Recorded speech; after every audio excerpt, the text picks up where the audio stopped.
কালী মূর্তির প্রাণ প্রতিষ্ঠার বর্ষপূর্তি উপলক্ষে দুদিন ব্যাপী পুজো অনুষ্ঠিত লোয়াইটপোয়ায়।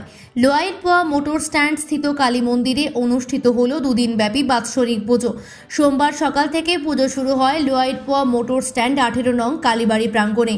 প্রথম দিনের পুজোয় পুরোহিতের মন্ত্র উচ্চারণের মধ্য দিয়ে সকাল থেকে শুরু হয় হিমাদ্রি সংকল্প, 10 বিধি স্নান, মন্দির পূজন, তোরণ, বন্ধনবার, গৌরী গণেশ পুজো, অগ্নি স্নান।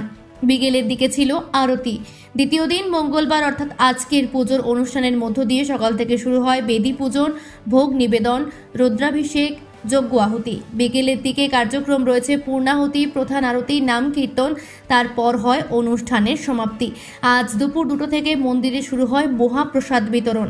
এদিকে মন্দির সমিতির পক্ষে রতন বারোই নিউজ অবিকলকে জানান, গত বছর 3 মে তারিখে লোয়াইটপোয়া মোটর স্ট্যান্ড স্থিত মন্দিরে কালীমার প্রতি মূর্তির প্রাণ প্রতিষ্ঠা হয়েছিল। সেই উপলক্ষে দুদিন ব্যাপী বাৎসরিক পুজো অনুষ্ঠিত হয় এই মন্দিরে।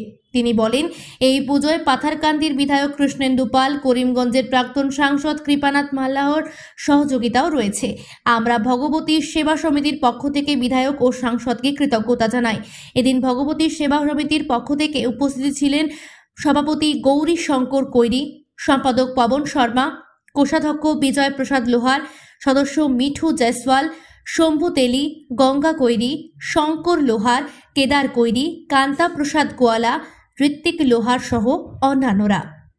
অনিমেষ দেবের রিপোর্ট, নিউজ অবিকল। আপনাদেরকে ভগবতী সেবা সমিতি লোয়াইটপোয়ার পক্ষ থেকে ধন্যবাদ। নিউজ অবিকলকে আমরা আমাদের সেই আজকের এই প্রতিষ্ঠা দিবসে আমাদের সহযোগিতা করার জন্য অবশ্যই ধন্যবাদ।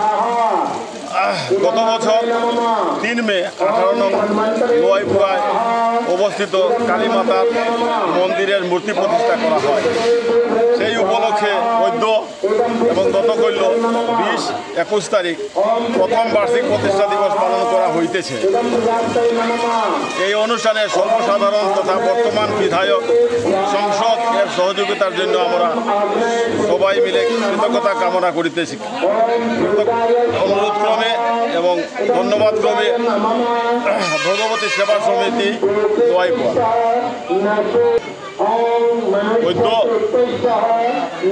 বেলা 3 ঘটিকার সময় আমাদের এই অনুষ্ঠানের প্রায় সমাপ্তির পথে এবং সাথে মায়ের মহাপ্রসাদ বিতরণ করা হবে। সবাই আপনাদেরকে নিমন্ত্রণ করা হইল যাতে মায়ের প্রসাদ গ্রহণ করবে।